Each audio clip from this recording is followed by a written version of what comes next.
I love gin. What's up with gin? That is a great question and a good way to start off the second season of What Would You Like to Learn Today? Gin was first developed in the mid-1600s by a Dutch physician who was trying to find a good medication to combat gout, which was a disease that people got from eating too much pate and other rich foods that caused uric acid to crystallize in their big toes, which meant that they hurt like a bitch. This is a etching by this guy, Gilray, of what it felt like to have gout. It really wasn't pleasant at all. And the best thing to do if you had gout was to get really, really drunk. This is still something we do with a lot of modern medicine. If you don't believe that, you should go to CVS and pay a little close attention to who's buying NyQuil in bulk. Anyway, so the gin was originally flavored with juniper berries, which in French is genever or genever, and hence gin is the term we call it today. But all it basically was 50% pure alcohol with juniper flavors, okay? Now, William of Orange, who was a prince in Holland at the time and really liked gin, ended up becoming the king of England. And when he went to England, he took along a whole bunch of gin to grease the wheels of the court. People loved it. It started to become very fashionable as a drink because that's what the king was drinking, so that's what everybody else is drinking. And consequently, all the nobles started to learn about it. Okay, now the deal with gin is it's made out of wheat. And there was something very interesting happening with wheat at that time in England. Okay, we got to talk about how people live, all right? In the feudal times before this, everybody lived on the country.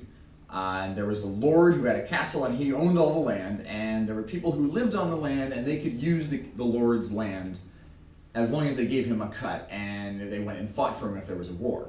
But what started happening around this time was that the lords started realizing that they could make a lot more money by fencing off their land and bringing in overseers to farm it out scientifically than just kind of letting people do whatever they wanted with it, like raise their cattle on it or collect firewood from it. Now, what this meant was all the people who were living in the countryside all of a sudden had no way to make a living because they didn't have anywhere to graze their cattle or to collect firewood. As a result, a lot of them started moving to the towns. Now, up until this time, towns were basically only a good place to go if you wanted to sell your produce or catch dysentery. But something very interesting was happening in the 1600s, which was the Industrial Revolution. Factories started sprouting up, and that meant that there was a high demand for cheap labor, which meant that all those country people who were moving to the city were able to get jobs very quickly and be able to support themselves. So we're looking at a dramatic change in the whole sort of geopolitical, socioeconomic rationale of England. Here we go. This is where we get back to gin, okay? So you've got two things that are happening. First of all, in the countryside, we fenced off all the land and the lords are reaping bumper crops of grain. The British domestic grain product goes way, way, way, way, way up. Okay, they're growing lots of grain. Secondly, you've got all these people who are living in the city who have jobs and are making money, but they have terrible jobs and crappy conditions and they keep getting sick and it really sucks. So consequently, they really want to get drunk. So it turned out that the massive grain surplus that was getting produced went straight into the gin production industry. Pretty soon, Britain was producing 6 times as much gin as they were producing beer, just to give you a sense of the scale here.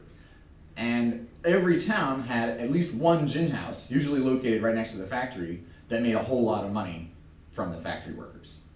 But this meant that gin was now moving. It was no longer just an upper class drink that you drank at court.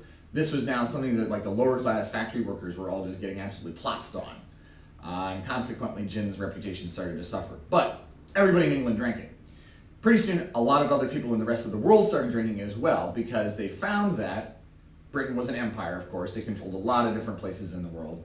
And they had all these white guys had to go out and live in the tropics for a long time. And that meant they were probably going to catch malaria.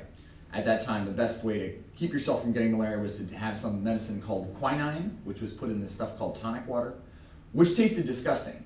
But it turns out that if you cut it with gin, it actually makes a decent drink, gin and tonic, right? So all these English people were going to all these foreign hot countries and drinking lots and lots of gin and tonics to keep themselves from getting malaria. Consequently, the concept kind of spread. And as a result, gin is now one of like the main major liquors that we drink today. I hope that answers your question. Happy drinking.